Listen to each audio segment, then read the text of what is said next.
It's time for the unofficial 40. Soonerscoop.com's very official recruiting podcast featuring Soonerscoop.com recruiting publisher Josh McQuistion.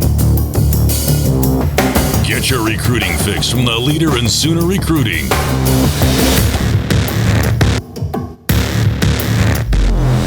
It's the unofficial 40 with your hosts, Soonerscoop.com publishers Carey Murdoch and Josh McQuistion. All right, welcome back. It is another edition of the unofficial 40, and we got the whole crew here once again. We did try a podcast last week. It crashed and burned. So hopefully this one will get to the masses because we have a lot to talk about since last Wednesday, since everything went down, and I'm trying to adjust microphones. But Josh McQuistion is joining us, and we got plenty to talk about with him. Eddie Radosevich and John Shin is here swinging my old baseball bat for some reason. Try not to hit anything, yeah. Try not to hit anything. Mom always said, don't play ball in the house. So, guys, it has been a whirlwind from last Wednesday to, this is Thursday that we're recording, but to this Wednesday, I don't know that this much has happened in OU football in a very long time. No, I wouldn't think so when you consider... maybe ever, since we've all been around. I was sitting around yesterday, and it's just kind of hard to think that all of this has gone down in the matter of 7 days. It feels like a month almost, just as far as... I think it's Thursday, right? Yeah, it is. All day. Did Ruffin McNeill get hired yesterday? Did that all go down yesterday? Because yesterday seems like it was about a week ago. Yeah. And that's probably the least impactful thing that's probably happened in the last week. Well, and let's kind of go back and recap. Josh McQuistion, say hello, by the way. Yeah, just waiting for my time to dive in. Hello, everybody. I didn't want to leave you hanging. So basically, OU wins a national championship in softball. Eddie goes internet famous for a while with Natties for Patty.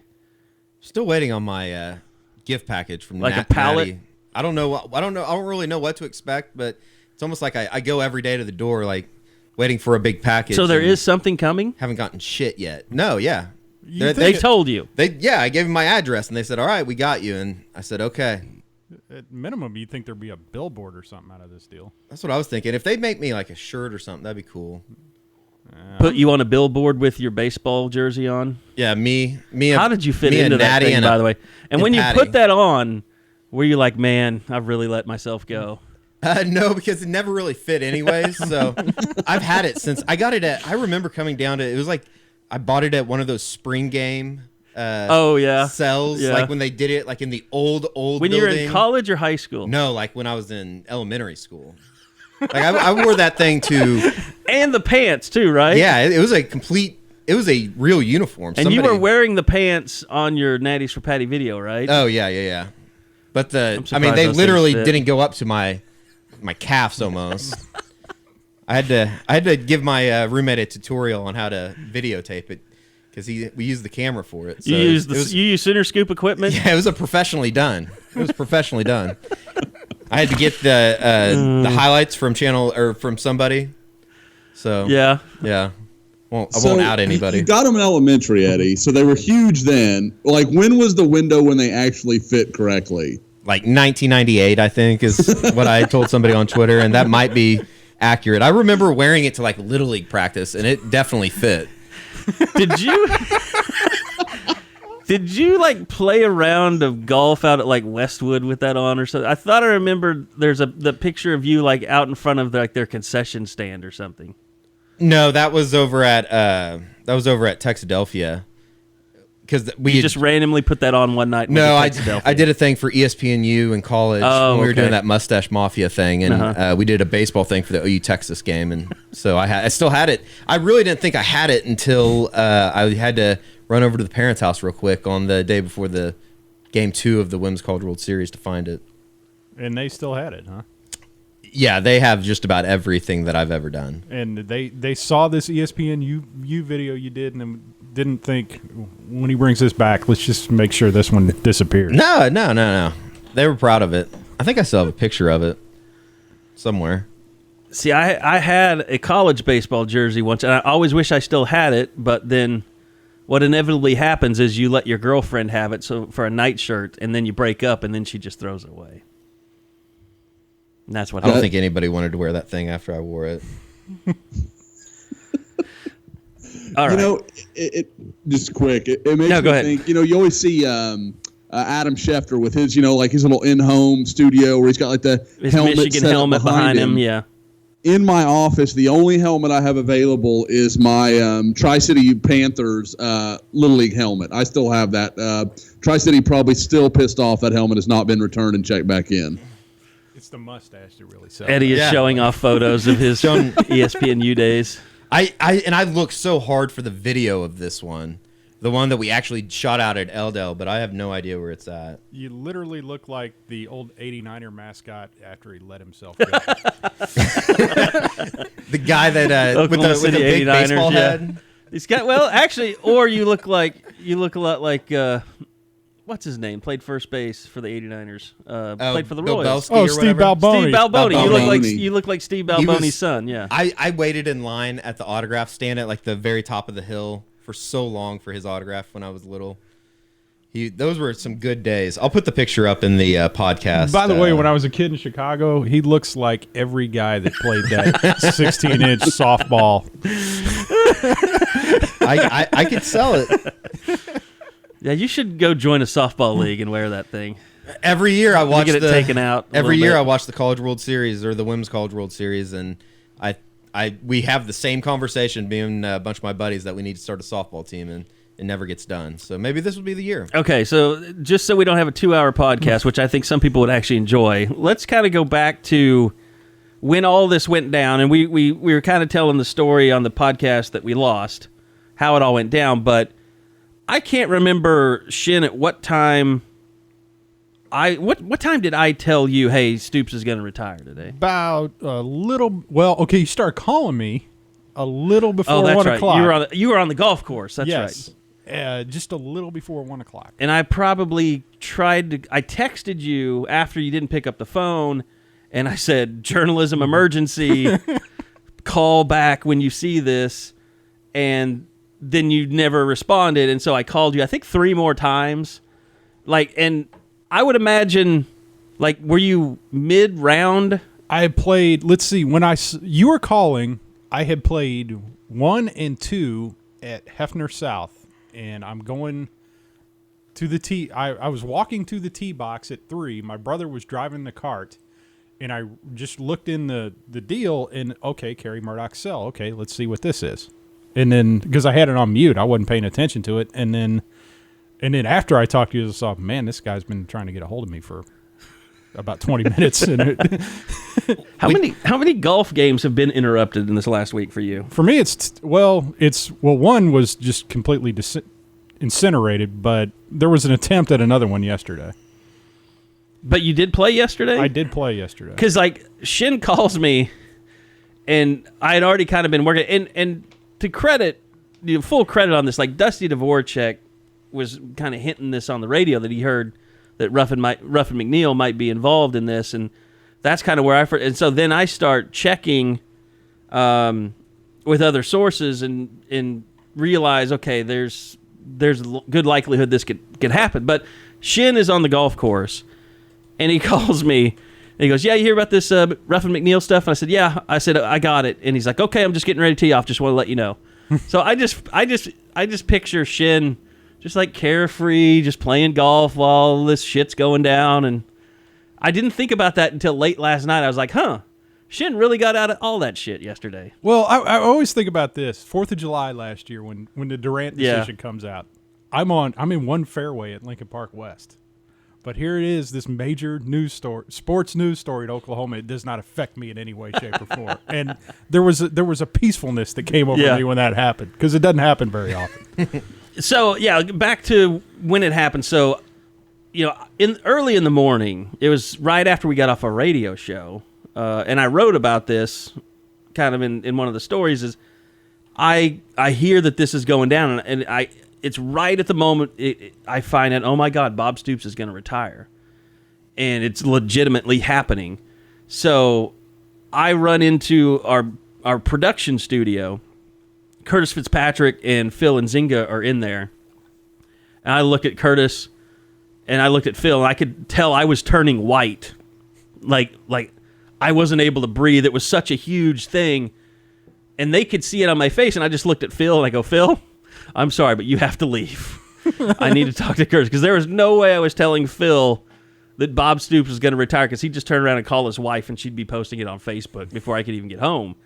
So I tell Curtis, I leave the station, and it's one of those things, like it's a 35, 40-minute drive from the station. This happened with the Doyle Green Beckham stuff. Like it started breaking as soon as I left the station. I pulled over twice to send text messages on the way home and just drove straight to the stadium. And by that time, I think Shin, you were already there. Me and Eddie was there. Yeah, Eddie was there. Jason Kersey was there. Garrett Emig was there. And we were just staking out the Switzer Center when it actually had, it was different than it, you had the entryway and coaches just drove up, right on the sidewalk. And so we get there and we're just staking it out. But this was the same deal. I was like, holy shit, can I get home before somebody figures this out, that this is happening? And I wanted to wait till I got home to text Bob to say, look, I'm hearing this. What do you want to do about it? Like, is this bullshit or is this real? And so about 20 minutes past, I get home, it's probably 10:20. I send that. Bob calls me at 11:01. I'll always remember that time because I was having to look on my phone to figure out what the timeline of the day was. And, so Bob, he calls me and he just says, hey, how'd you hear that? Or where are you hearing that from? And my first thought was either he's going to be really mad or this is absolutely true, because usually if something's true, the first thing people ask you, who's telling you that? Like, so I said, you just did by not denying it. So I said, well, Eddie Radosevich was told. No, I didn't tell him that. Eddie had heard it like 2 weeks ago from some guy on a golf course or something, right? I don't want to divulge it. No, yeah. But a buddy of mine had played in a golf tournament, and you told me, and I was like, "Oh, that's horseshit." Like, well, we literally laughed. I prefaced it by saying, like, I'm getting ready to tell you a load of bullshit, but I feel like I have to tell you this. Well, how many times in the last 6-7 years have we been told, "Hey, Bob's getting ready to retire"? Every summer. Yeah. Every summer. It's every October. It just doesn't. And to me, my BS detector was on because Lincoln Riley had just gotten his, raise and extension, and I was deflecting because I was like, oh, it's just people starting rumors because Riley got this raise and they think that, they don't want to lose him, and it's they're just coming up with BS. And so, try not to say the shit word too much. So I totally deflected, didn't think anything of it, and then we started getting contacted by people like, hey, Bob's going to retire. Like, this is going around, and you hear people like his family's telling people he's going to retire. And so then Wednesday morning I got a call, and it was somebody I trusted, and they said, hey, you need to check into this. And so that's why I decided to text Bob, because I was like, this is getting louder and louder. We have to address this. And so Bob's like, who are your sources? And I tried to explain to him kind of what I just told you guys. Like, it's just coming so much. I can't deny that, there might be something here. And then he was silent. And then this was his words. So he said, well, it's true. And I just go, and I think I said, holy shit. Because when it's funny, because when you talk to Bob, and Shin, this, you played golf with him a lot. When Bob cusses and he's just being relaxed, it's never normal. It's just like, oh my God, Bob Stoops is cussing. Yeah, but it's not. Everyone cusses, but you spend most of your life listening to him at a press conference, and he never cusses. And then when he does, you're just kind of like, wow, that's funny. This guy's real. Yeah. So then he just admitted everything, and then we talked about it, and I said, look, I'm not trying to break this story. You've earned. Bob has always been good to us, Shin. I know he's always been good to you. He's been good to me. Never. I don't think Bob has ever lied to me one time. No, he goes out of it. He will. Yeah, he will. That's part of the reason why he can be so evasive, because I'm not going to get caught in a lie here. Yeah, and I think the only time he was ever, and he jokes about this. George Schroeder reported that he said that Jason White's had a knee sprain. Mm-hmm. Well, he actually had a tear in his ACL, and to this day, Bob joked about this pretty recently one time. He said it wasn't a lie. He said tear's a sprain. So anytime you have a sprain, it's considered torn. There are torn, fibers or whatever. So like he's proud of the fact that he never really lied, even though he kind of did fib a little bit on that. But publicly, he wouldn't lie, and he never lied to me about anything. He never made me look stupid. So I said, look, Bob, it's been 18 years. You've always been good to me. I'm not looking to break this because I know you've got to tell people. And he said, like, at that point, when he was talking to me, the regents didn't even know.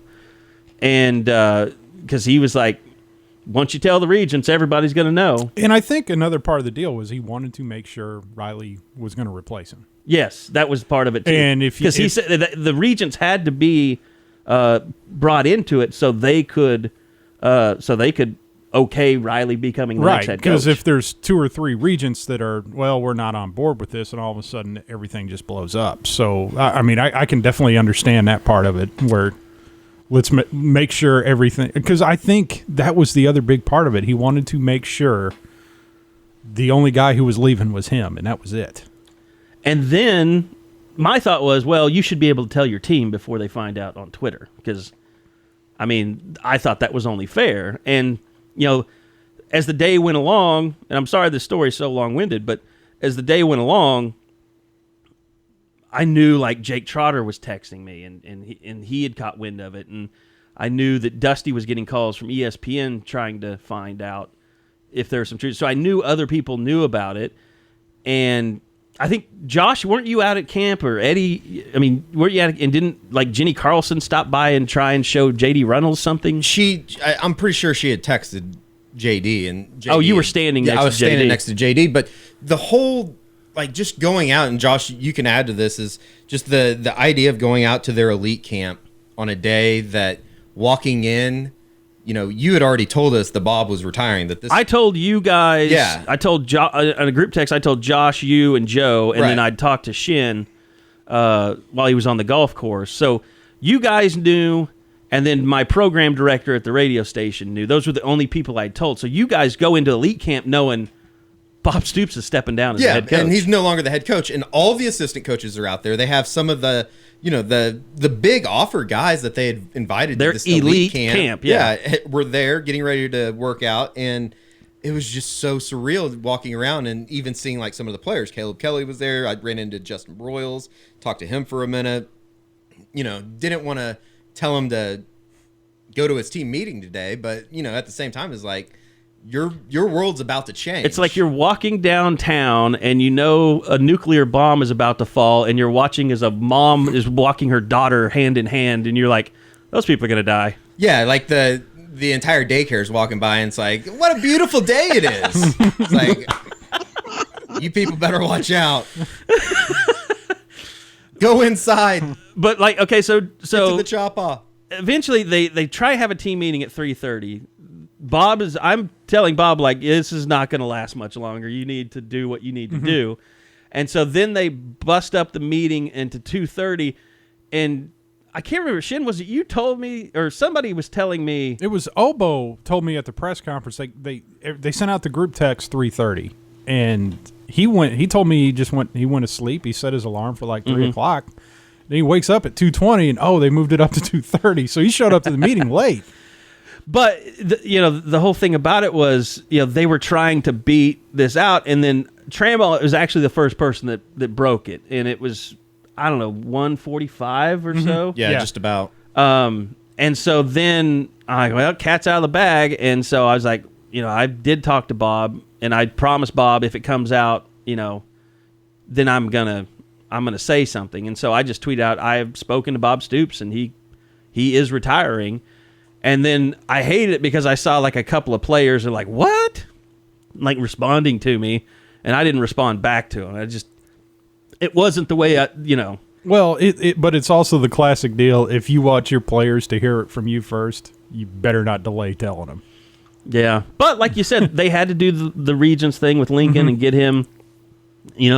I think they did it, and they were like, people were like in class, and they were getting these text messages like, "Do whatever you have to do to get here by 2:30." Yeah, the rare one, like if you got to skip class, skip class. Yeah. And I think it even goes further too, is the whole fact that the softball team had just won the national championship. They didn't expect the news to come out until Friday, right? Right, and they were going to do this on Friday, and they wanted to give softball an opportunity to have their celebration and all that stuff. But so once Bob knew that this was coming out, they decided they put it all together really fast and did it all on Wednesday. Now, you guys, what I found interesting is I was kind of Josh. I was hearing from you guys once it started coming out, you guys were actually, that camp was still going on.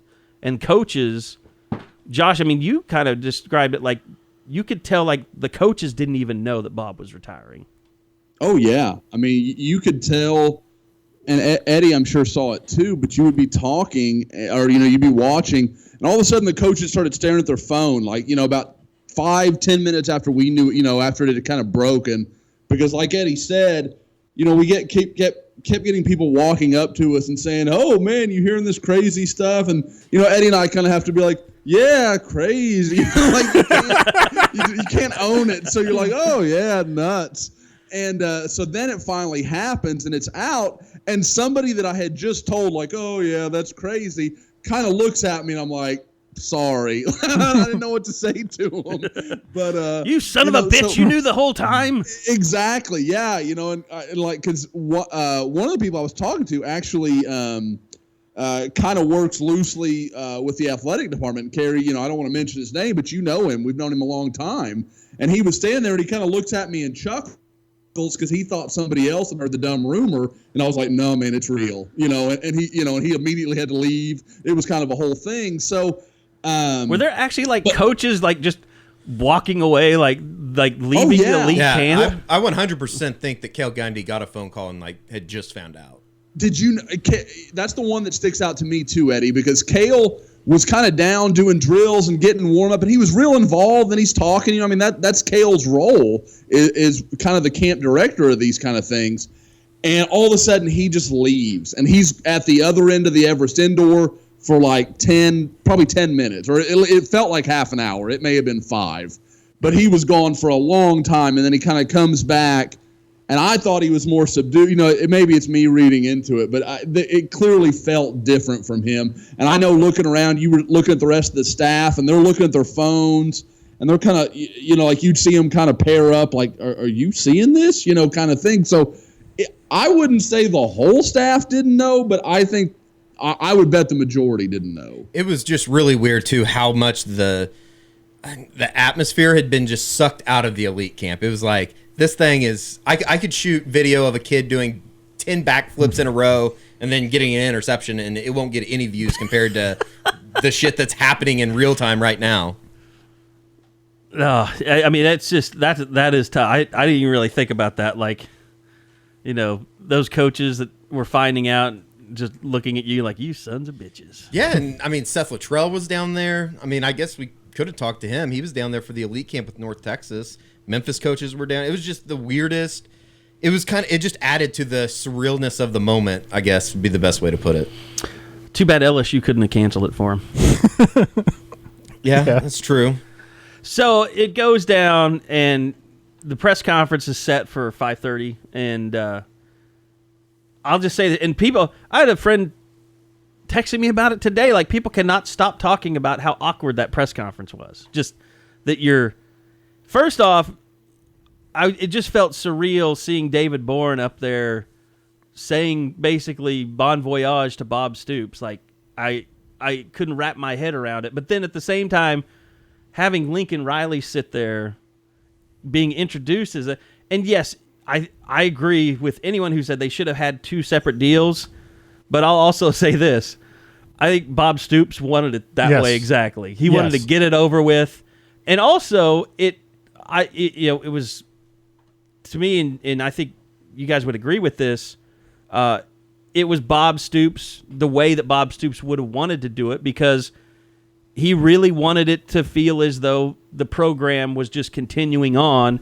The program that he built was continuing on. It was an awkward press conference, but the guy that seemed the absolute most comfortable with what was going on was Bob Stoops. That was the most comfortable I'd ever seen him in a suit in front of a microphone. It's probably the most comfortable we'll ever see him in a suit.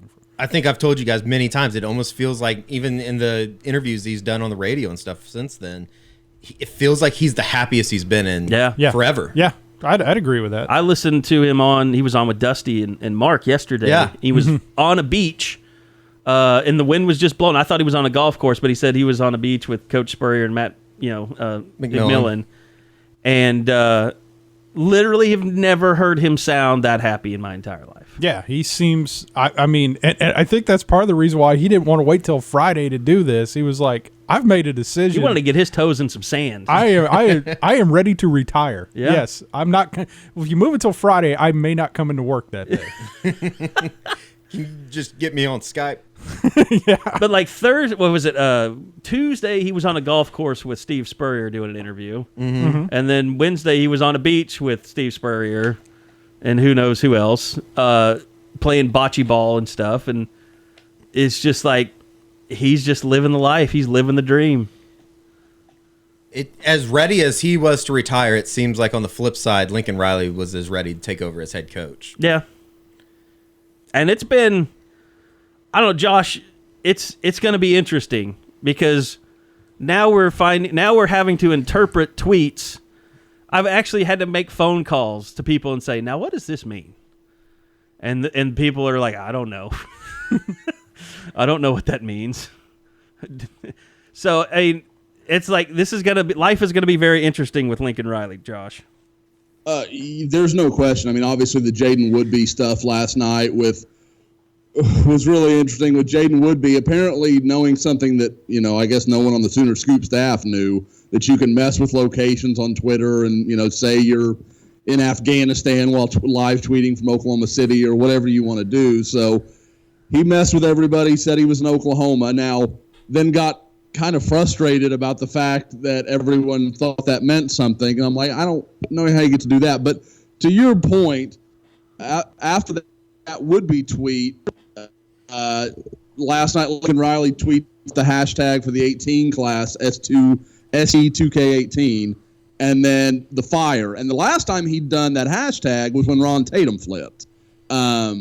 So I thought, well, okay, maybe those things connect, and then that was about 5 minutes later hits me up. It's like I'm in California. Well, and that was we have our little war room, and I happened to see it like 9 seconds after he tweeted that, and so I put that to you guys, and I said, this has got to be a commitment, right? We all thought it was a commitment, and so what I ended up being told was that Lincoln had been doing a lot of Skyping that night or FaceTiming, and that's probably what it was. And I guess we think it must have been Woodby that he was FaceTiming with. And I think that's part of what, I keep getting people asking me, like, what are the differences going to be between Bob and Lincoln? And I think that one is going to seem so trivial, I understand, to everyone. But it's stuff like that where he saw everybody kind of getting jacked up about Woodby being in Oklahoma. And even though he knew that he wasn't in Oklahoma, he fired out that tag, and it just gets everybody more incensed and crazy. And recruiting is about perception. I mean, it's about what you want to believe, what you choose to believe. And right now it feels like Oklahoma is hot on the recruiting trail. And frankly, they picked up one commitment. I mean, since in the last week, which is certainly not a bad thing, and Ron Tatum's a very good player, and we can talk about him, but it's more about Oklahoma feeling like they're trending in the right direction with a whole bunch of visits coming up over the next 2 or 3 weeks. Well, and if it would be that he was, Skyping with or whatever, then he knows what that message means, and Lincoln Riley knows what that message means, and everybody else trying to figure out what the hell is going on lets that recruit, whoever it is, think that they're, oh my God, only we know about this, and look what a stir it's causing. I mean, it's It's a stupid thing to get off my lawn, people. But for kids, that's something that Oklahoma hasn't had with Bob Stoops not really being into all that stuff. Sidebar: can we point out how big of a loser you are? The guy Thanks. not you. Just the guy that decides he needs to tweet to Jaden Woodby after he sent out that message like, "We need you in Oklahoma, man." I just wanted to get that out. Are you really going to rail against that guy? I mean, that guy wears that jorts. guy is unstoppable. You're never going to shut that stuff down. I know. Eddie, we've lost that battle. I know. I fought it 5 years ago, but it's. I know. It just needs to be like reminded, like that's like repeatedly stuffing the kid in the locker just to make sure he knows he's a loser.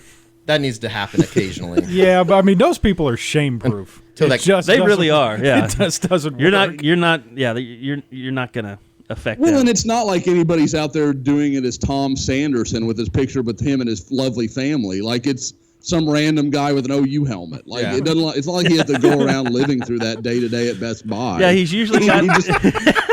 That's true. He's usually got a photo of himself cheering in the stands from a game, like in the South End Zone, the old South End Zone. It's probably the same. It's the same type of person that tweets the professional athlete and, "Man, I love you. Give me your autograph." It's like, well, guess what? That will you go to prom with me? Yeah, he doesn't care about you. Yeah. Tangent over. It's just we live on Earth with these people now, Eddie. You have to coexist. I hate it. So anyway, the delicacies of Lincoln Riley's tweet game, I think we've covered. Yeah, it's very A++ though, I would say. He's going to I don't think as an OU fan you should have any trepidation that he's not going to be active on the social media.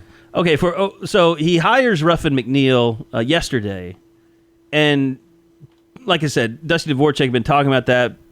People could kind of put two and two together.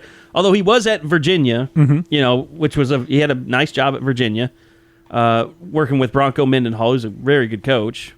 But I thought the most interesting thing about the hire, and something I didn't really talk a lot about when it first happened, but Lincoln Riley, I don't want to use the word saddled, but he's been saddled with somebody else's staff. Like he has to move forward. He didn't get to choose the people that were on his staff.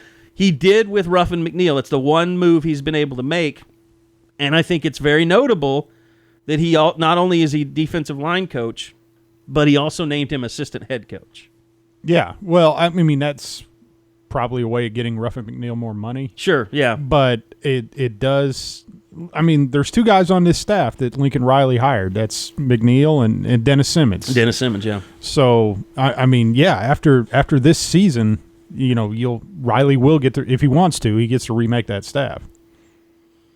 Which, I mean, let's face it, Mike Stoops has a year to put together a really good defense.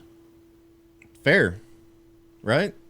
Well, I mean, the other deal is if Mike Stoops puts together a really good defense, he could have a lot better coaching opportunities next year too. Yeah. I mean, Mike Stoops needs to have a big year in any way, shape, or form for Mike Stoops' career.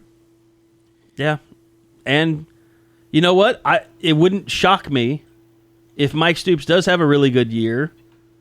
And look, people know I talked to Mike. We haven't talked about this, but I wouldn't be shocked if he had a really good year and then decided I'm going to take a job somewhere else. Yeah, Yeah, you could definitely see that. I mean, he came to OU to work for his brother. I think work for my brother stood out a lot more than come back to OU. And you know what? I mean, he's got to stay. He can't. I'm sure if he wanted to after this year, he could go and be Mark's defensive coordinator if he's still at Kentucky. Could, or, honestly, you kind of think if he's smart, if he wants to leave OU, it's don't go work for a family member. Go. I think if there was a job in the Big Ten that was open that needed a defensive coordinator, I think Mike would love to coach in the Big Ten because it would get him away from all these offenses. Yeah, but you can also kind of see these offenses starting to infect the Big Ten like a virus too. I mean, Kevin Wilson's gone now. I mean, but now he's at Ohio State. Yeah. So I mean, he's much scarier now. yeah. Now he's just going to get to do it with a lot more talented players, NFL players all over the roster. So there's a chance. We've seen what happens in 2008 when he's got that. So it's. I think anywhere you're going to have to learn. You're going to have to defend this stuff anywhere you can go. I just realized somebody's out there. Why'd you run the damn football, Kevin? Run it again. I better tweet a recruit now to make me feel better. So, everybody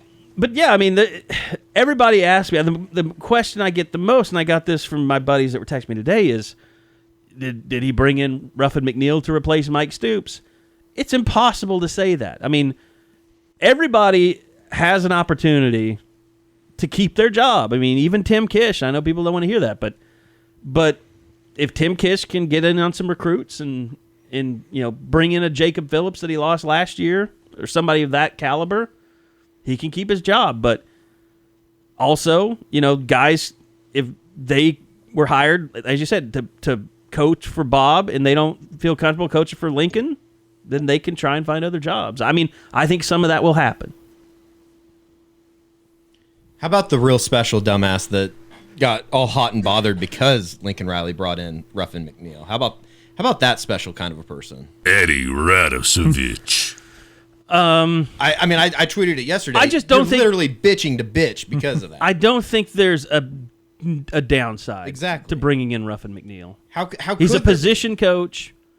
You're not redoing your defense.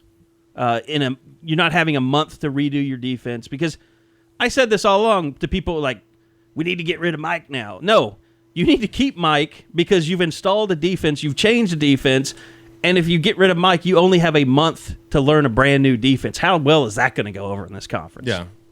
Well, that, and it's always kind of like the people just complain to complain. Well, and people forget that this is the middle of June. Like, you can't just go out. Like, somebody that Lincoln could surely hire next January, he might not be able to hire right now just because there's not a guy that's going to make that leap. I think largely McNeill was willing to because of their relationship.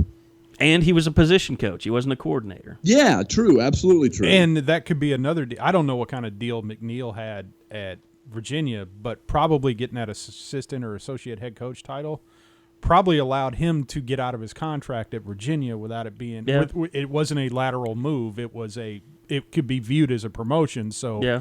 I mean, that's another aspect of it that I don't know if Virginia's that savvy. I'm Oklahoma State's been through the ringer on that stuff. As far as like getting their coaches stolen? Well, yeah, like what's his name, the offensive line coach? Wickline, yeah. But I mean, I don't know. Virginia, to me, that seems like a powerhouse kind of. I mean, something the SEC does a lot. I mean, they have that rule in there for coaches. I mean, it's a deal. Usually, if you don't want it in your contract, you can probably get them to take it out. They're going to pay you less money. Yeah, but I mean, that could be part of it. But I will just say this, and back to Bob Stoops for a second. I mean, everybody that's trying to figure out, like, what's the smoking gun? What's the real story behind it? Like, I firmly believe, and I could be wrong, but I just firmly believe that Bob Stoops was just ready to retire. He was just ready to stop being the head football coach at Oklahoma. I don't think there's any smoking gun. I don't think the doctor told him he has 1 year to live or anything like that. I think he was at peace, and you guys mentioned it, never seeing him that happy in a suit in front of a microphone before. And I still think, after hearing him on the radio, he's just at peace. And it would shock me if he gets back into coaching. It would, me too. I mean, we talked about this in the aborted podcast last week, but this, with the recruiting rules that are changing, miscarriage that will go into effect next spring, with these guys can start making these spring visits. When does a coach get any downtime? Mm-hmm. Yeah, it's ridiculous. And if you've been doing this for, in Stoops' case, you've been involved in this for over 30 years. You're looking for it wouldn't surprise me if any of these guys who are in their 50s are like, okay, when do I get off this train? Yeah. Because this train is just going to keep going faster. It's not going to slow down. And Josh, we even kind of mapped it out, or Shin mapped it out in the story, but you think about, like, when the season ends, Josh, it's all about recruiting, and those coaches are chomping at the bit to make up for lost time in recruiting going into signing day. Now you're going signing day, spring football, and then June or July, August, or no, April, March. No, I think it's April, May, June. May, June. April, May, June. April, May, June. So, which is right after spring practice ends. So yeah, Josh. I mean, and you're bringing in juniors, but I would assume that this becomes a really big deal with kids wanting to take these official visits. Then, Josh. Oh yeah, I mean, and I think, and I said it a few times since then. I think everybody, like you said, and I hate how whenever we say exactly what you just said, Carey, like I don't think there's any smoking gun. I don't think there's anything, there's nothing in the closet here that's going to be a problem. I hate the looks you get like, oh, you're just being naive. Like, no, I really don't think there is. I don't think anything's happening here. I just know what I'm talking about, dumbass.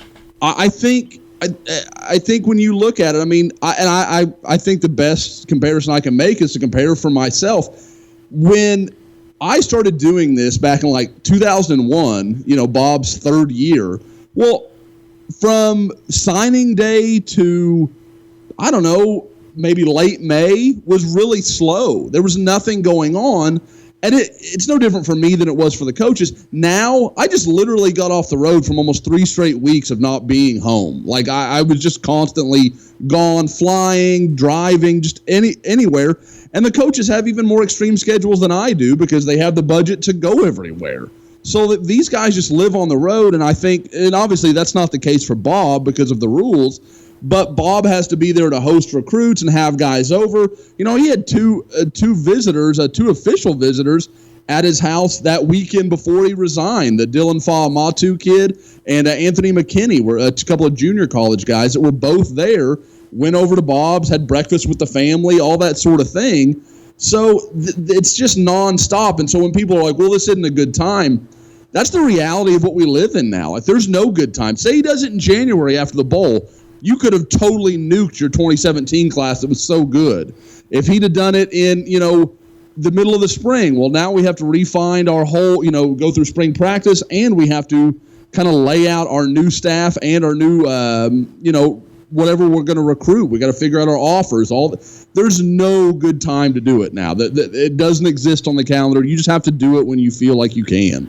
And what else? And people say this all the time. Well, he makes millions of dollars. It just, you can make as much money as, you could ever spend, but when you don't have a life and you do that for 18 years, it's not humanly possible to keep doing. If you never have a break. What's the point of being rich if you can't enjoy the spoils of being rich? And, Stoops, you have your chances to get away for a weekend here or a weekend there, but can you shut off your cell phone? Yeah. No. Now he can. I mean that's I think that's part of the deal that, people, most of us that live paycheck to paycheck think it's an easy life, but I mean the stress you got to go through to get that money is when you can get away from it, you want to get away from it. You think of it this way. You start in August. That's August, September, October, November, December. That's 5 months where you don't even get a weekend off. I mean, if you have a bye week, you're still doing work for the next week. So 5 months of the year, you never get a day off, ever. That's extreme. I mean, and we kind of have the same thing, in our lives, but covering college football. But at the same time, we could have a Thursday where, we just don't do anything. Mm-hmm. We kind of get a day off. The coaches don't have that kind of stuff. So I'm surprised that I will be surprised if we see any coach ever coach 20 years. No, moving forward. If Lincoln Riley's highly successful at OU, I expect him to be retired by his late 40s. And he's 33 now. And if he can make it at OU till he's 48, 49, that would be a pretty impressive run. I think that misunderstanding of the coaching clock is probably the biggest reason why people need an answer of why now for Bob Stoops. Is just they don't understand the grind almost. No, they don't. And it's not. It's kind of like everything else. Everybody, they only believe what they see, and it's just like with social media. It's like that thing that happened couple of years ago, and I got in a big fight with Mike, or I don't know, call it a fight. Mike yelled at me for a while. But, that was the thing on our board that he wasn't doing anything because he wasn't tweeting out where he was. Mm-hmm. And he got really mad about that. Like, so I tweet out everywhere I go. And he's like, he basically was telling me, how much how much work they do when they're out recruiting that time of year. But people, unless they see it, they just don't believe it. They can't be with Bob Stoops every day to see, like Shannon was talking about this before the podcast started. They can't be there when they see David Bourne call him, tell him he needs to come to a fundraiser because, one of the guys that wants to donate really wants to meet him. Mm-hmm. And it's at 2:30 on a Wednesday, right when they're getting ready to practice. And I want to go to. I need to go to practice. Well, I'm paying 9 other guys to help run practice. Can you give me an hour here? Yeah. I mean, that's part of being a head football coach. So if you can't see those things, you just think. I think a lot of people think that Bob kind of works a job just like they do. They wake up in the morning, they go to work, they clock out at 5. And then they come home and have family time. No, Bob changed it to where at least he let the coaches take their kids to school. And so they would get in the office a little bit later than some staffs would. But I think 7 o'clock was pretty much a standard time of people leaving the office around there. Yeah. I mean, on a good day. We talk to guys after practice. There's no coaches getting in a car. Yeah. After we get through talking to them. No, those cars are still there. Yeah. We're leaving at 6:30. Yeah, and and the coaches that haven't even talked to us, they just go straight from practice field to the film room. I mean, would have won a national title in 2008 if they would have stayed later. And then they're not even talking about calling kids that night, later on and all that stuff. I mean, well, that's like I did that 72-hour story, about Lincoln Riley. What was his first 72 hours like? And like they had the press conference, and then Josh, I know you got some feedback on this stuff, but they have the press conference. Lincoln kind of does some walk-off stuff. His coaches are there. Some of his players are there. He kind of mingles a little bit. And then he leaves and immediately goes down to the locker room, and the team is there. And then he meets with them for a while. And so this is probably about 6:37. And then after he meets with the team and talks to them for a while, lets them know what he wanted to let them know, he goes up into his office and he just makes phone calls till like 10 o'clock that night. He called like 20 people. But, over those first 2 nights, he had spoken with personally 40 different players. And the ones that he didn't speak with over the phone, he texted. But, I mean, Josh, I think it seems to me like it's paying off for him, in that there's really, you guys were in Indianapolis, there's really nobody that's just like, I don't know what's going on at Oklahoma. I mean, everybody seems like they understand that there's been a change. It's Lincoln Riley, and he really wants them at Oklahoma. Oh, yeah, because I can remember at times when I would do interviews back in the day when OU would have a change of position coach or something like that. And it would, we're talking about a position coach, and it would go weeks without the guys at that position actually hearing from that new coach or whoever it may be, or even from another coach if somebody had left, whatever. There was just no contact. And now, we talked to, probably 9, 10, 11 guys, and they had all already spoken to Lincoln Riley, to the point that I thought it became interesting when I talked to a guy that I thought OU was serious about and would be like, hey, have you talked to Coach Riley yet? No, I haven't. That threw up a red flag. Like, they had covered the bases so well that I was like, maybe OU's not as locked in on that guy as I thought they were, just because, like I said, they've handled this so cleanly and so smoothly that I think it's probably a sign when a guy at this point in the game, a week on, hasn't heard from Oklahoma. Well, and obviously, bringing in Ruffin McNeill, I know a lot of people, and you were working on an article on that, just about, let's face it, Ruffin McNeill, it's kind of that racist thing. I've laughed about this with black coaches before, like, oh, he's a black guy, he must be a really good recruiter. It's like, it's very racist. Like, people only see black coaches as being recruiters. They don't really see them as being good coaches. And so everyone kind of assumes, everyone knows that Ruffin McNeill is a very, well-respected coach. I mean, the stuff that Bronco Mendenhall put out on him on Twitter was just amazing to read. But the one thing I think about it is when people ask me, is he a really good recruiter? I don't know. He's been at Texas Tech and ECU. I mean, he's never been anywhere where you can be a really good recruiter. Yeah. So, he's been at places you can be a really good developer, yeah, but not a really good recruiter. So it is, Josh, I think it's interesting because I think just like Lincoln Riley, and he said this when he first got here, like he was very excited to come to Oklahoma because he's never been a place like this, not because it was such a great program, but because he's never been able to recruit to a place like Oklahoma. And it's going to be interesting to see, because we think Ruffin McNeill's really great at communicating with people, with building relationships. This is really his first opportunity to, in a while. I mean, he's been at other places like Clemson back when he first got into coaching, but it's going to be his first chance to see how good of a recruiter he can be too. Oh yeah, I don't think there's any question. And talking to people, I think you're right about kind of the generalization, because when I talk to people, I don't get the feeling that Ruffin McNeill is going to set the world on fire as a recruiter, come in and just give these kids a sales pitch and they're going to jump on board. I don't think it's going to be like that.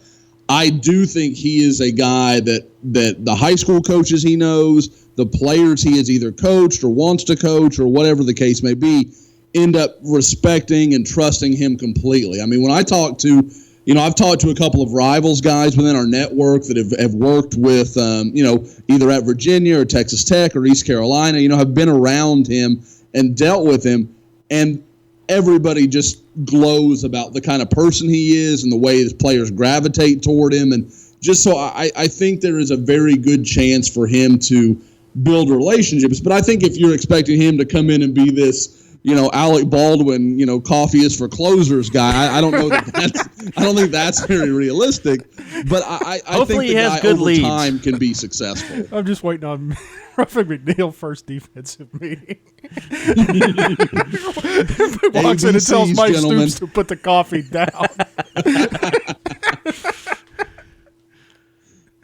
So Mike Stoops is Jack Lemmon in this situation. I do love the scene where he's like, "These leads are shit." It's like, if I gave you good leads, I'd just be wasting. These leads are shit. You're shit. You're shit. Exactly. That's what it makes. Only thing you should be drinking coffee for is a good bowel movement in the morning. Oh man.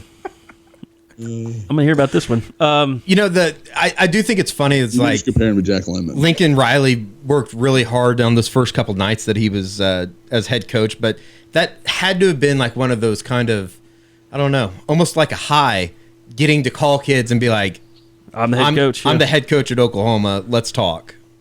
Put his feet up on that huge ass desk in the new offices. Yeah. I mean, he's got a lot of energy right now. I mean, I'm sure Bob's like, yep, call me in 10 years.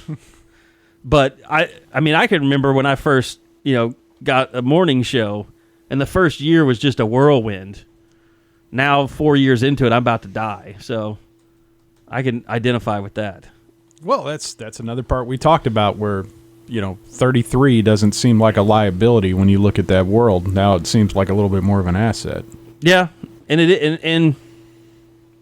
I don't know. It is going to be interesting because it just I will admit it doesn't feel right because I'm so conditioned to cover a program that is closed off and secretive and worried about anything getting out. And now you have a coach that is basically, whenever something big happens, he what's the word I'm looking for? He tweets about it, but like covertly tweets about, things that are happening in his program. It's just bizarre. And it's like, we've never seen that at Oklahoma. And there's a part of me that's just like, is this just a bunch of shit? And like, is this going to all fall apart? Because, it's like, you're just not, you've seen people that kind of do a lot of stuff on hype, and it's just, it usually doesn't go well. But I guess I'm saying we're going to find out if Lincoln Riley is the real deal, or is he just a guy that's kind of doing things with smoke and mirrors right now. You would like to lean to the first part and thinking that it's going to be okay. I mean, they return it certainly a lot this next season, but you can see how quickly something can fall apart when you look at how, I don't know, Josh, what's a good example you can think of a guy that came in and just fell flat on his recruited face? really well and built a lot of hype, and then it just all went to shit? No, but I don't think he was like a first-year coach that well going in. Yeah, I didn't think he was did like better after a year or so. And Texas wasn't in nearly as good a shape as OU is right now either. I don't. Mark think. Helfrich? I mean, he absolutely ruined the University Anybody of Oregon. that has been hired as Georgia's coach, how about that? Anybody who's ever coached at Georgia. Kirby Smart's not a bad example. I mean, I wouldn't say Kirby Smart fell flat on his face, but they had a really good class going, and they closed strong, so it's not like he lost momentum or anything. But I think last year was pretty far from what Georgia people expect. I mean, Miami has a chance to be that here pretty soon because they're killing it. Seems like Richt is somewhat a hype machine. Yeah, well, I mean, his entire tenure at Georgia was a pure hype machine. Yeah. Yeah, I'm just thinking of somebody that's just super flashy, and it just kind of fall flat on their face. I guess Lane Kiffin. Well, if we want to fit in Lane Kiffin, yes, that's the perfect That's example. a perfect one. At Tennessee, in particular, was really bad. Yeah, I mean, because he got Bryce Brown, Butch Jones they had all that stuff going. Butch Jones is kind of doing that right now at Tennessee, I'd say. If we're filling the douchebag demographic, we could go Jim Mora. Yeah, because he's an all-time loser. Is there a program you hate? Why do you hate more Jim UCLA, Moore so Eddie? much? Because UCLA, bunch of bitches. They're a bunch of bitches. It's the powder blue, isn't it? If you commit, I've said it a million times. If you commit to play football at UCLA, you're committing to never caring about football. I don't know. So Jamabo's pretty good. He doesn't care about football. Went chase the Asians out in Hollywood. Yeah, but he was upfront about that. Yeah, I mean, he was. Yeah, at least he was upfront He about committed. it. He said Asian girls everywhere. UCLA. If you're going to do that, you're saying that you don't care about football, and I'm completely fine with that. I mean, I might make that decision at some point. You definitely would. Yeah, I would. If you had that opportunity. Yeah, I might. It'd be like that horrible Johnny B. Good movie. Yeah. I would make Johnny Manziel. That's a classic. I'd make Johnny Manziel look like a saint. I'm talking about Anthony Michael Hall. That's what Anthony You probably don't know seen about it. that life. No, I don't know. That's what Anthony Michael Hall and Robert Downey Jr. Yeah, did. Robert Downey know Jr. that was his buddy. What's yeah. it about? Oh, it's about high stakes recruiting. Being a top prep athlete. All this. It makes the program look like Oscar-nominated Old Tex drama. Yeah, it makes the program look like Saving Private Ryan. I think we lost you there for a second, Josh. Josh, are you there? I am. Okay. Can you hear me? Yes, we're good. So yeah, I wouldn't recommend sitting through. Is it called Johnny Be Good? Is that the name of the movie? Yes. They okay. Here's a song we can use in this too. Yeah. It was total 80s trash. It had Uma Thurman in it too. Oh, That was his girlfriend. That's Oh, I right. forgot about that. Man, She's looking good. she's always looked pretty good. Johnny Walker. That's the name of the quarterback. I don't think they ever showed him throwing a football, did they? One of those movies. I'm not sure that they did. No. That's I why know there was a football game in the beginning, but he ran around a little bit. yeah, he ran around. But I don't. He might throw like a girl. I don't know. Can't have a good sports That's why, show. If, that's why A League of Their Own is one of the best baseball movies ever because it solved that problem. Yeah. So anyway, let's hit on before we get out of here. Let's hit on just recruiting Josh and kind of. Trevor Trout's coming in this weekend. I guess things are a little up in the air. I don't want to give away too much for Scoop, but just kind of really what has been your impression of recruits individually and the news kind of that's come out since Lincoln's taken over? Well, like I said, I think the communication is really at an all-time high. I mean, that's what I get. And, and I can't remember, I'm going to blank on who it was, so I won't give the quote to somebody, but somebody during the 5-Star Challenge in Indianapolis last weekend was talking, and they were like, it was just his energy. He's so excited, and he's really, and so you guys kind of touched on that, where at his age, it's easy to have that enthusiasm, and I think that rubbed off on a lot of the kids. I got the impression talking to people like Tank Jenkins, Ronnie Perkins, and a few others, this didn't hinder their decision at all. I mean, they've already talked to him. They feel good about it. Tank Jenkins, the offensive lineman from Alabama, actually said Lincoln was one of the guys that came by and saw him this spring. So he already had a better relationship with Lincoln than he ever did with Stoops. A little more direct and a little easier for him to kind of be like, oh, yeah, I'd still love you. So I think in a lot of cases it's going to be fine. And I think talked about Perkins, Trevor in. That'll be interesting to see. I don't think he makes a decision or anything, so I don't think it's going to come to that. But I think Oklahoma and, frankly, several other schools are kind of deciding where he is on their board. You know, is he a guy that we have to take right now, which is so funny that it is that way because, I mean, he's a top 50 guy for Rivals, but it's just kind of that kind of year where a lot of defensive linemen have made some early decisions, and it's kind of pinching numbers a little bit. So we'll kind of see how that plays out. But, yeah, on the whole, I think Oklahoma's in really good shape. They're going to bring in a lot of different guys over the next few weeks. And that's even before you get into the barbecue in late July when Oklahoma is already putting together a really good list that includes Jalen Woodby that we talked about earlier. We saw Trevor Trout in St. Louis at the Rivals camp, and I think I kind of went in like, we'll watch this guy, but everybody says he's going to Missouri. And I know when you guys interviewed him, he didn't even really seem that interested in talking to you about Oklahoma. And now he's coming in to visit. Yeah, that interview was one of the stranger ones I've been involved with. I mean, because, you know, we talked to Ronnie Perkins, and, you know, and I said, oh, Ronnie, you know, because he's always been good to me to talk to and really a good interview. And he goes, oh, no, Trevor's the guy to talk to. And I said, I've already talked to Trevor, and he didn't seem interested at all. And you could tell that didn't make sense to him in any way. So I don't know what that was about, but at the time I was still hearing that Oklahoma was one of his top 2 or 3 schools. So I don't think it was connected to, you know, a lot of times you'll talk to a guy and they don't really want to talk because they're not that interested in OU or whatever school that reporter happens to cover. But that wasn't the case here. So I still don't know what the deal was with that. But yeah, he'll come in this weekend. Ronnie Perkins is expected to come. I've heard a little bit of late minute out. I'm going to try to verify that with Ronnie himself and make sure he coming like he told me he would last weekend. I think Oklahoma needs to make him feel like everything's okay. I mean, there's been a lot of changes. He was pretty locked into Oklahoma, in my opinion. But then Oklahoma changed his head coaches and has now added a defensive line coach. And so I'm sure there's a lot for him to kind of process and think through. So while probably 2 weeks ago I thought he was almost certain to commit whenever he arrived, now I'd say it's probably more 50-50. But I still think OU's in really good shape with him.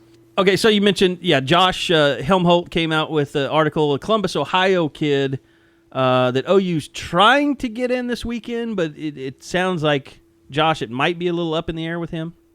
Yeah, as Josh mentioned in the article, Brian Asamoah, one of Oklahoma's linebacker offers, he's supposed to come in this weekend, or has, I guess, been talking about it, but he mentioned in the article, which I need to check with Josh, but I assume this interview was done in the last 24 hours, that he's not sure he's going to make it. Well, obviously from Columbus, Ohio, he's flying, and not, in my experience, not often do long-distance trips come together in like 48 hours. Usually they're well planned. So I would be very surprised if he makes it, but I do think it's a good sign of where his interest is with Oklahoma, as there's been a lot of kind of positive movement in that direction. And, as you guys mentioned Tim Kish earlier, that's a position you could use an early win at. And one thing I think that we're going to be keeping an eye on, recruiting-wise, Chris Robinson went back home for the summer. And, Josh, I know you talked to him a lot in high school, covered him for a lot of his games. Eddie was at a lot of his games.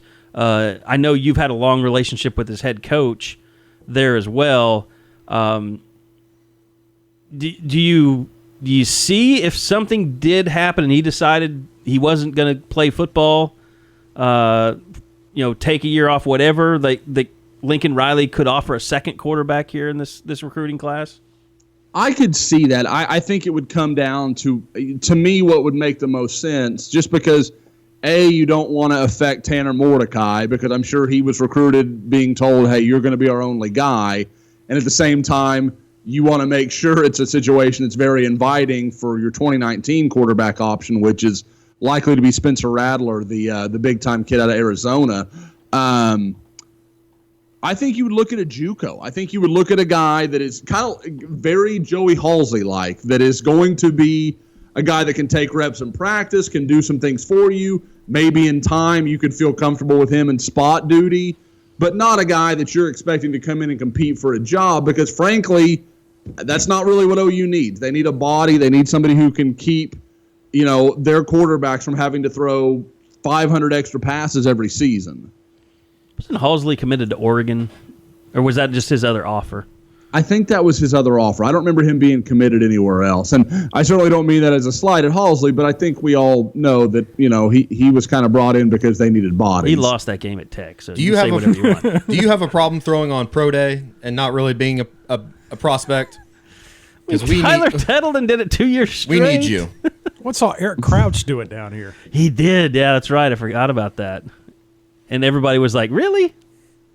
You can try this again? Well, that would be, at that point you would just need numbers. Although, I would say that they would feel maybe about as good as Tanner Schaefer as they might, a JUCO quarterback. I mean, it seems like whenever he's been asked about, Lincoln's been complimentary of him. Who's that? Tanner Schaefer. Oh, yeah. Pride of Canada. Yeah. Or Canadian. They just had a kid drafted pretty high in the MLB draft. Is Canadian not where... Who's that defensive end? Yeah, Austin English. Yes. Austin English, yeah. He's still around, by the way. Austin English in Oklahoma. Is he? Yeah. You can't imagine him being in a hurry to get back to Canadian. No. That wasn't where that one son of a bitch was from, was it? That committed to Tech. I think it was on signing day. I remember. And then he quit like a year later. Yeah, that was Cooper Washington. That was like one of the first. Wow. That was one of the first guys that you guys had me call, I think. And then he. You always remember your first. Well, I called when I was working for Krabby in college. I called Cam Newton a couple times. I still have his number in the when he was in JUCO. Coming out of JUCO.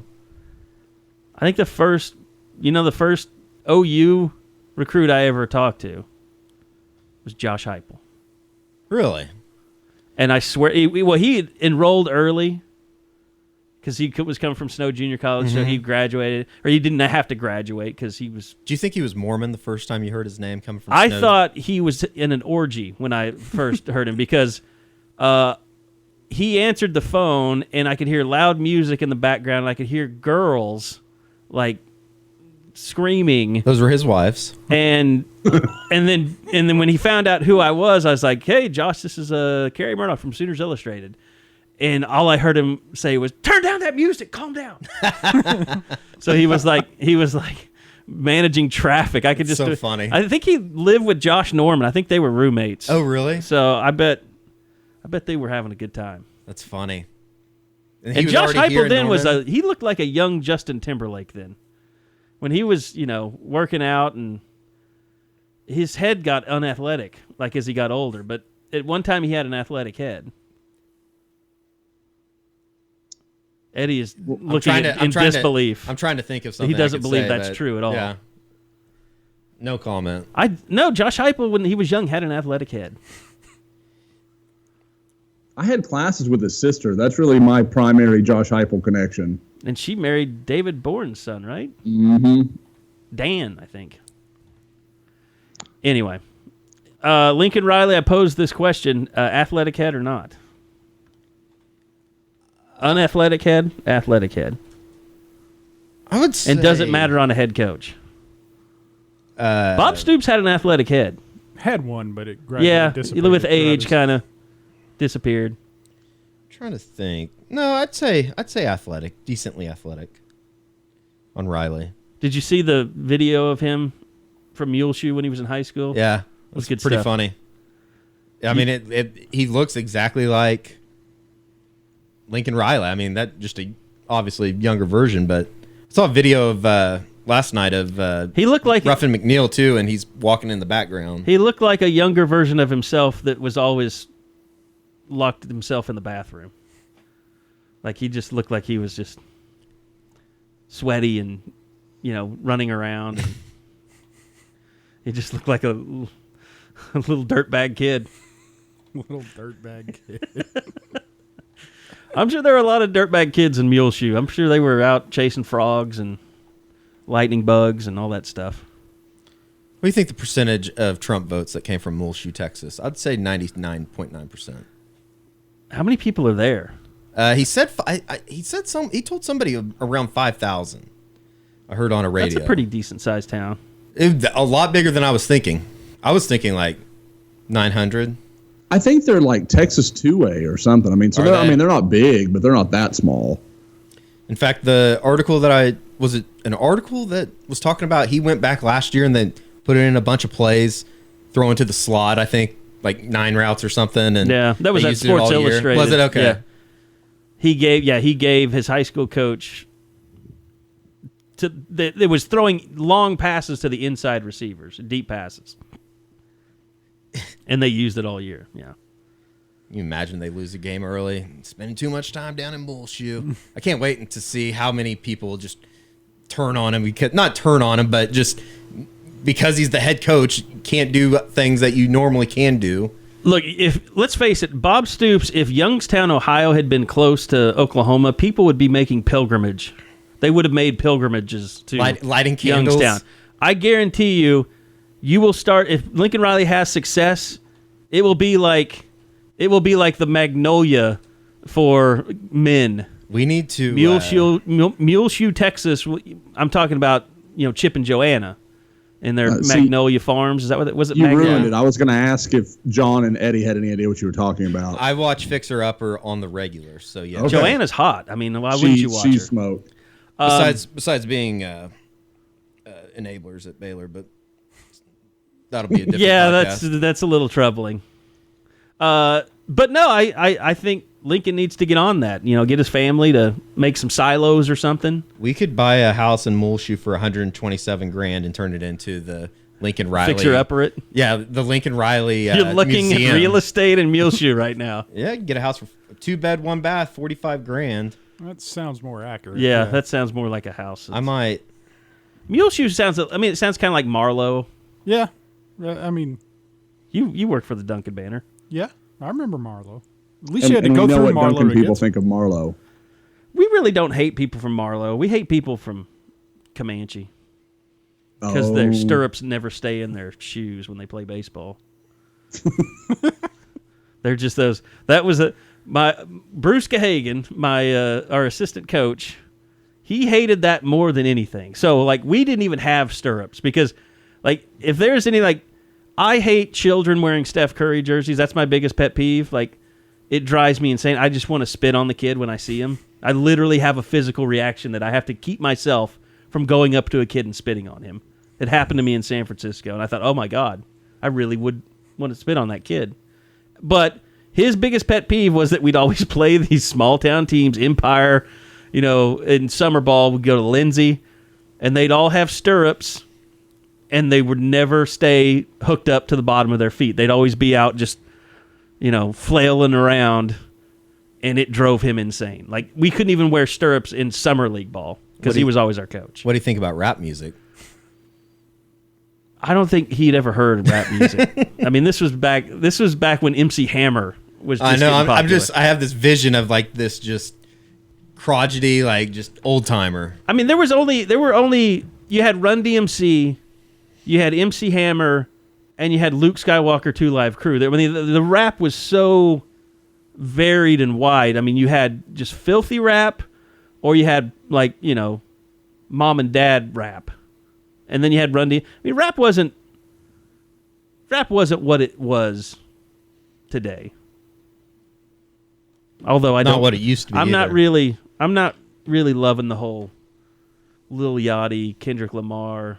I like Kendrick. Well, Kendrick Lamar's okay, but it's the whole Future, really. I mean, it's a whole Future thing. Everybody's trying to be Future, it seems like. The one I can't get my head around Drake. I don't understand the fascination. I don't either. I'm right there with you. If he's the rapper of your generation sucks. Period. Like that's just. I mean, and I like. I yeah, don't. we I have won't to claim, have but I Drake know- while one of the Beastie Boys died. I mean, that sucks. See, and again, that's. Oh, never mind. I was gonna get into something, but I'm not. I'm just gonna avoid that. The white rapper. I'm just gonna avoid that. So. Well, Eminem's pretty good. I mean, No, I love Beastie Boys. I have no problem with that. So now Vanilla Ice was a joke, that's a fact. but it was it Suge Knight that hung Vanilla Ice over the railing Allegedly. I think that was more. and forced him to sign over his publishing rights or whatever? So awesome. Yeah, but I mean, you can also see Vanilla Ice just doing that for a sandwich, though. That's probably true too. We're talking mid to late '90s. He probably hadn't But had Suge Knight was a bodyguard then, right? He wasn't into the rap game, I don't think. Late '90s. Oh no, he was running Death Row at that point. Oh, okay. They were. That was They were when- full Okay, to go. yeah, Run DM or NWA was already Oh yeah. going out. No, Straight Outta Compton's a fantastic movie, It really is. and it stars Joe Mixon. Well, Doesn't Eazy-E look just like Joe Mixon? Have we had this discussion before? Nah, well, Joe Mixon's a lot bigger than Eazy-E. But I mean, the guy that played him in the movie. Yeah, in the face a little bit. Yeah, Yeah, but at least he's Mixon- also in Keanu. He's in one of the gang members in Keanu. He was really. Yeah, that's a you need. No, have I've you seen that movie? Keanu, but I can't. Yeah, he's in the shootout at the end. The guy that wouldn't die. I really wanted to like that movie, and I couldn't do it. As soon as Keanu Reeves' voice became the cat, I was like, "Oh my god, this is one of the greatest things I've ever seen." No, that was a funny movie. I really like that It movie. just came at you from every direction. Yeah. Glad I didn't see it. Come on, Eddie. I don't watch movies. I think the last movie that I actually sat down to see, I couldn't even tell you. Maybe the Miracle movie. Sounds like my grandfather. Guys, we need to hold a vote on this. I think Eddie's a millennial, and he doesn't know it. There's he parts of doesn't me like that- movies. I don't know. He doesn't really like music. He's a bro. Eddie's just a bro. There's parts of me that thinks Eddie's 67 years old, and there's other parts of me that thinks he's 14. There is if Eddie's zygote split at birth, and there became two of him. There would be this version of Eddie, this bro version, and then there would be the obsessed with going to the gym Eddie, I think. Well, there is no Eddie that's obsessed with going to the gym. No, that would be your opposite. Oh, okay. That's what I'm saying. Okay. But you would both be bros. You wouldn't be millennials or hipsters or any. You're just a bro. I'm just here. Natties for Patty proves that you are the ultimate bro. I'm the leader You of the love pack. Barstool Sports. Yeah. You do your old row stuff. Yeah. You're I could. I frat wish I boy could bro. still- Yeah. I could go back to college. Because most guys' goals in life is I want to make enough money, get enough standing. I don't have to drink natural light ever again. Yeah, but Eddie's goal. Eddie is- embraces it. I accepted it. Yeah, Eddie really. He's living the old school is a documentary to Eddie. I would love to live that life. I mean, You want to be the Godfather. That's your ultimate goal. I'd love to be Mitch. Would you start it in Oklahoma City or Norman though? Norman. Because you could maybe get young girls to come to your parties. There would be no maybe. I love everything that has to do with Rush. You could start out with the big girl house maybe. No. They wouldn't. I mean, just to build word of mouth. They wouldn't be invited. In fact, one of my Because you're favorite. such a treasure. Yeah, well, yeah. I mean, one of my favorite stories of all time was going to I got kicked out of a What was the what's the word for it? Philanthropic. No, or Panhellenic? maybe Panhellenic. There you Yeah, go. I got thrown out of a Panhellenic meeting because the president was bitching about sorority girls going drinking at the fraternity houses, and I told her she's just mad because she was never invited. Oh my God. The whole place laughed. It was my freshman year. It was a high moment. I'd say that's like number 6 behind Natties for Patties. That's coming out with the fastball right there. Just straight up. So do we eventually need to just morph into where a fraternity. We just sit around like Barstool. We have a room that's just chairs, and we just watch movies or watch games, and I mean, we could live stream them. Get a nice little corner office on Campus Corner, right across the street from 7. Come watch Catty us corner to watch Sugars. games. That's what Barstool Sports does. They have people watch them watching games. We could sell some T-shirts. You wouldn't miss going to games and covering them? I mean, I would, but drinking while doing it wouldn't be bad. You don't have like secret footage of like cheerleaders or anything like at home. No. I always worry about that with you. Well, the only reason I don't is because like one of my greatest fears has always been like somehow having like having an administrator stop me and like ask me, I want to like, see your camera. Yeah, and be like, well, what would we do in that situation, Josh? I imagine you tuck that camera underneath your arm and run like hell. Would be my guess, but yeah. Yeah. We'll fight this thing in the court. But my God, you're not getting. I don't see there. You can get this thing from my cold dead hands. I don't see there any ever being a Scoop HD upskirt. Yeah, there was a guy that was a photographer locally that was doing that. Bad. Really? Yeah. No, there was and a it's thing. Just kind of creepy. He worked for the Oklahoman. It's just kind of creepy. Those girls are at least of age. There was a thing a couple years ago where they were cracking down in one of the Dallas ISDs, I think Garland. Oh, that's right. Trouble. It was that's why they were telling websites you cannot be credentialed. Really? Yep. Because I don't even think it was a website. I think it was something they could cut. So they're like, well, we're just going to cut out anybody that we know is non-essential. And so, like, basically, if you weren't Dallas Morning News or local TV broadcast, you couldn't come.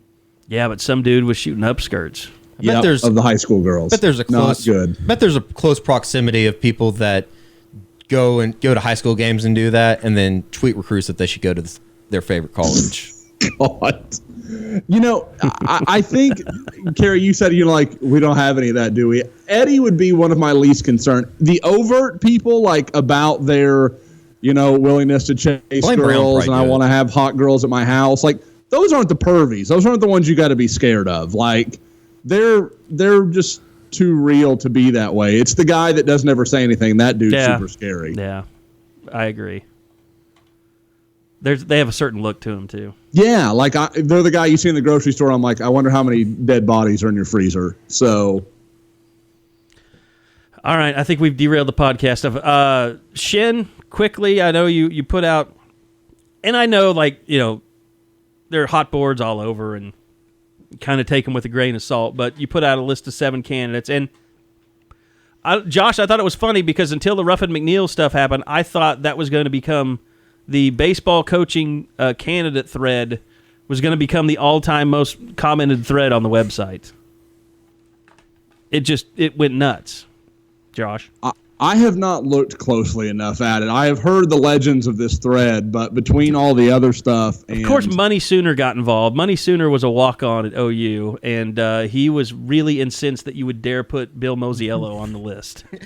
The story that he told, though, about him walking and leaving the team... He actually... Well, Carey and I were talking about it before I did it, and listen, Mosiello... The story is they're playing Baylor, I think, in 2001. It was Baylor. They're in Waco. It's the Saturday game. Mosiello and Koshel get into it, and Mosiello just leaves. I mean, full uniform, just walks back to the hotel. I don't even know if he ever came back to Norman. I mean, just literally walked off the job, and we were talking about it about 6 weeks ago. A former player was telling me when he was in the Yankees organization, Mosiello did the exact same thing then. But you look everywhere he goes as an assistant coach, they win. Yeah. And I don't know the guy, but clearly he knows what he's doing. But clearly when he gets mad, he gets mad. So awesome. It might be kind of fun just to have a crazy. I mean, well, if they want to do that, just rehire Sonny Galloway. Yeah. That will never happen though because Joe hates him. Somebody did say though that they heard that he might get the Louisiana Monroe job. I guess that's floating around. I heard this was going to be the year. Once he got the clean bill of health from the NCAA on the Auburn deal, that was okay. He's hireable again. And he wants to work. He wants to coach. So no doubt. But I know a lot of people seem to kind of gravitate towards the Deggs guy, the Sam Houston coach. Mm-hmm. Yeah, well, he had a speech after they got they got in the Super Regional, and after they got eliminated, his kind of post game speech went viral about how he kind of changed as a coach. It'd be kind of weird if you said I love all my players. If they want to come play for me, if they want to get the hell out of Huntsville, Texas, and come play for me at OU, that'd be great. But Deggs also he was with Dave Van Horn at Arkansas, and he was with Rob Childress at A&M, and was when Lafayette kind of took off a couple years ago. He was an assistant there too, so he's got a pretty good reputation. But the other deal on any list, look, Pete Hughes wasn't on any of these lists 4 years ago. Yeah, so. What happens here, I really don't know. But the deal, and it seems like the Dallas Baptist coach just doesn't want to go anywhere. OU thought they could get him when Galloway left, and he didn't sniff. Texas didn't sniff. I wasn't able to get him. I know Baylor offered him the job, and he didn't go. And so that seems like a guy that's just happy being at Dallas Baptist. I think it's one thing that is fair to say is that if they make another hire like a Pete Hughes that's just kind of out of the blue, that will incite the fan base. Well, but you and I have been going to these baseball games all these years. Yeah, this fan base seems to be a lot more active on the internet than they are at the ballpark. There is no doubt about that. So, it is amazing. Like, I will go to somebody's house for the weekend. There'll be a bunch of guys there, and they want to talk about baseball, and I'm just like, are you coming from? Like, where do you come from? Like, are you going to games, or you just like talking about the baseball? Well, it's like bitching about Ruffin McNeill. They just like to find something and just bitch about it. Well, like Eddie and I will go to games, and there's about 1,100 people there, and about 400 of them are students, so they're not paying to get in. And a bunch of them are kids. Yeah. 75 are family members. Yeah, and then, it's just one of those deals of, why won't OU pay $750,000 for a coach? Well, because you can buy a season ticket for $90. That's why. Yeah, I'm sure they're selling those billboards in the outfield for $100 or something. Yeah, well, I've been to a Super Regional at LSU. There's 15,000 people in Box Stadium. Yeah. It is South Carolina. It's a bigger deal there. Last thing I want to get to is Lincoln Riley's salary. There's this whole thing going around like, OU is going to pay him more than OSU just because they don't want to. No, I don't think that's true at all. I think Joe Castiglione likes saving money. He likes what he detests doing is paying you for what you've done somewhere else. Yes, which he's only done that to Lon Kruger because he had to. Yeah, but history shows he brings in head coaches, they do well, then he pays them. Yes, he has no problem with you getting rich at OU, but he wants you to get rich for what you've done at OU. So, thinking that he's going to pay Lincoln Riley $4.3 million to me is ridiculous. The word I kind of got was $3 to $4 million, and I'm expecting a hell of a lot closer to 3 than I am 4. I actually heard 2.8 today. 2.8? Yeah.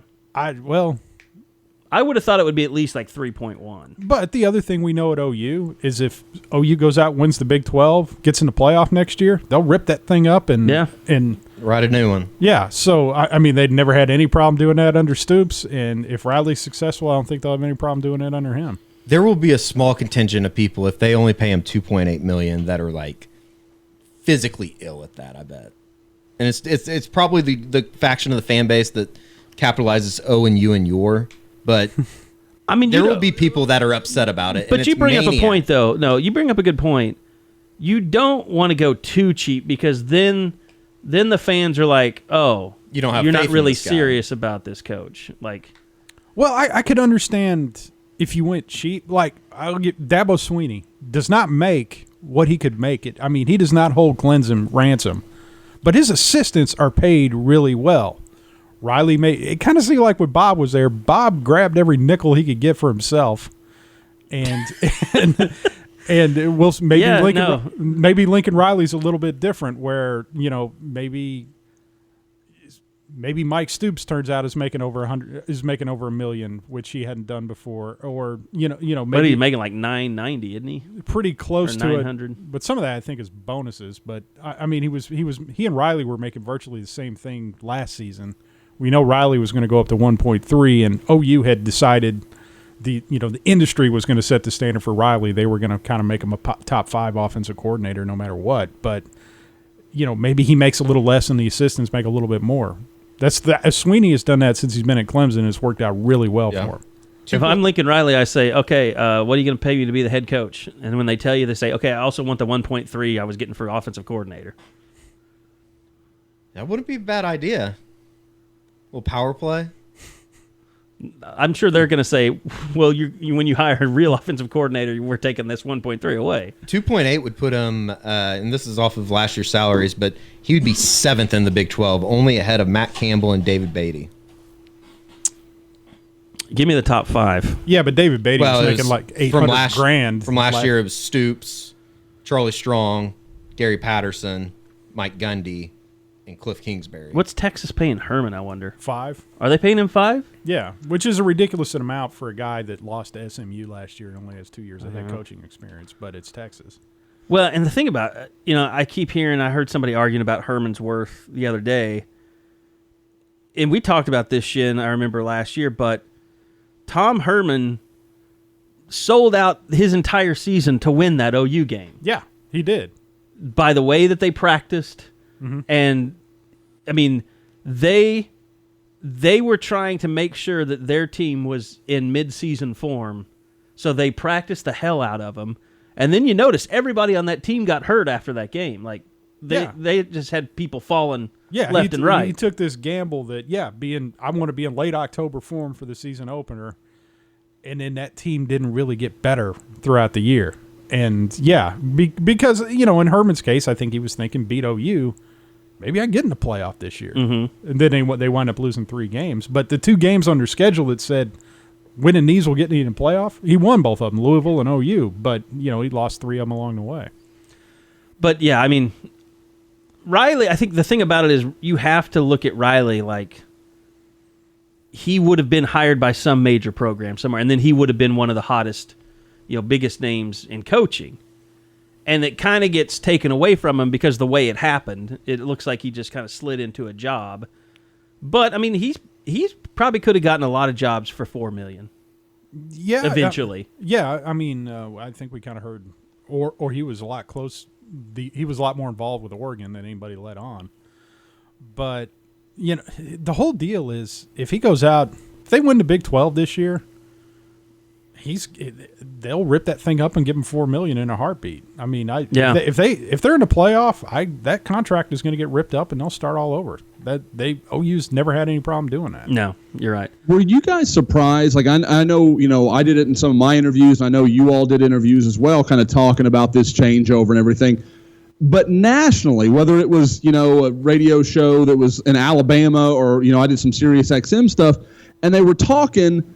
And you could tell there was like this sentiment that like Lincoln Riley just kind of fell into this. And I was like, I'm kind of staggered that he didn't garner more respect because I think he's possibly the best offensive coordinator in college football. Like I can't believe that there was this idea that, well, maybe OU just kind of did this because they had to. Like I would think Oklahoma's ecstatic about being able to set up their future with a guy that I think has a chance to be really, really good. I think that kind of goes into just the shock factor of everything that happened to lead to that. I mean, does that make sense? Just everybody was still, obviously the number one story was Bob Stoops retired, but it was almost overshadowed by the fact that they just named a 33-year-old their head coach. Well, I think some of it is there's like in sports radio and the industry. There's a wait a minute, Oklahoma. If they're going to have a coaching change in June, well, okay, that gives us something to talk about for a couple weeks. You've robbed us of that. Nobody else is going to get out and get raises because Oklahoma has a job open. So I mean, I think there were some people that are just a little ticked off of well, how did this go so seamlessly? And that people mess when you have a mess that kind of helps in the industry. You didn't have one, but the other deals we all know this. By the end of the 2015 season, I think OU pretty much made up her mind this is the guy that's going to replace Bob. They just didn't know when it was going to happen. Yeah. Yeah, and I think it was fortunate because Bob wanted to leave, and they didn't ever have to have that conversation of, how much longer do you want to coach here? Well, that was the other deal that came out of the press conference last week where, Castiglione and Bourne kind of admitted, well, he'd talked to us about this as soon as last season ended. Yeah. And they had got him to probably stick around a couple more months than he wanted to. And I think, their way of getting this to happen and making Bob happy is that was the only way they could do it, by leaving his staff in place. So people didn't lose jobs. And he said, I asked him that question. I said, could you have walked away if it wasn't set up this way? And he said, no. He said, Bob literally would have stayed coaching just so his staff would have jobs. Yeah. Even though he would hate it. But, we've also talked about, I think we've all talked about, like, when Bill Snyder leaves Kansas State, I totally expect it to be in June, so that would give his kid the best chance to get promoted. He doesn't. Yeah. The guy leaving does not want to see a job search. He wants all his guys taken care of. Plus, literally, it's like, what is it? I can't remember. Either a movie or something. Oh, it was. I was thinking this is really nerdy. So I apologize. Josh just left. I'm sure he's out of here. The movie, the Wolverine. He meets. Have either of you seen that? Mm-mm. The last one. The last one. Yeah, I've seen it. Where he meets the little hot Asian chick that can see when people are going to die. Like, I just feel like that's like Bill Snyder. Like, he knows as soon as he quits that job, he's going to die. Like, because he will not quit that job. Well, obviously there were things we found out later about Paterno that were scary, but I remember him talking about how Bear Bryant died like a month after he quit coaching at Alabama. Yeah. He was convinced, if I quit, I'm going to die. Yeah, because he just has nothing to live for, basically. And, Paterno. But Snyder's built that way. I really do feel like, once he quits coaching, like, he doesn't seem like a guy that knows how to relax. Like, his relaxation is just working. Yeah. All the time. Snyder. Yeah.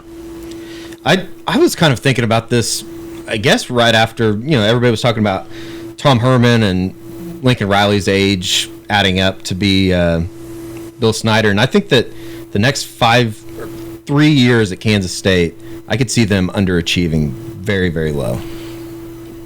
Yeah, I think that's just such a weird program. Every time it's almost taboo to say, but I think Bill Snyder's done as a head coach. Every time you try and bury that program, though, they end up winning the Big 12. That's true. They know what they're doing. They know all their plan is, let's try to get into a 4-quarter game, and we'll execute you in the last 4 minutes and win it. And they know if you find yourself in a neck-and-neck game with K-State with a couple minutes to go, you're in trouble. Is football, though, as a whole going away from that kind of? From what? Just the 3 yards out? Yeah. Well, Baylor's going to try it. I know, and I know that you're kind of against it, Carey. Well, in this conference, unless you're, like I've said this over and over again, unless you're Alabama and you just have superior personnel, you can't do that. K-State hasn't exactly just been tearing up. They take the kid from Oklahoma. This might be a bad example, but they take the kid from Oklahoma that OU and OSU don't want. Yeah, but in K-State's case, like, they're the niche offense nowadays. They are. You go play particularly Baylor, because Baylor always seemed to struggle with them, particularly in Manhattan. Yeah. But if you tried to limit, you tried to run a bunch of clock and a bunch of other stuff like that, Baylor didn't really know how to handle that. Yeah. So they are the ones with the goofy out of the box offense, even though it's the one we were watching 35 years ago. Well, I would say Kansas State, they're not. They do want to control the game, but the run pass stuff they do, the quarterback stuff that they do, they're still an offense that will put up 50 points if they can.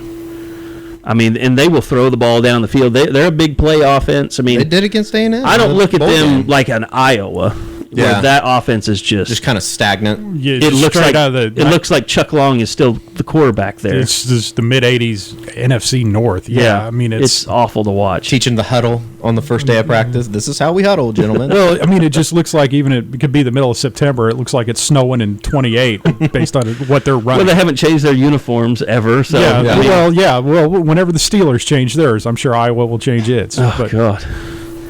So anyway, all right. Well, I think that's good. I think or Eddie's got one more thing. I was just going to congratulate the Norman Animal Shelter because really they're going to have a extremely high-profile visitor the next couple weeks working on community service hours, and that's Mr. Baker Mayfield.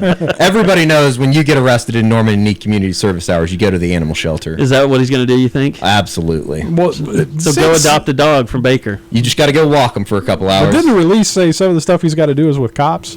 Yeah, he's going to do I bet he does some like ride-alongs in the... Yeah. I think it was Eric Bailey that said some of it would be... Ride-alongs with the something cops. With law enforcement, yeah. That'd be funny if he periscopes the whole thing. Yeah. First week of practice, Baker's walking around in Hawaiian shirts, busting parties. No, it'll be short sleeve shirts and ties. That's what Well, that better not walk down Imhoff. You'll think he's a Mormon guy. You know what I thought about when I saw that today is like, oh my God, that's the first time we've ever seen OU not handle things internally.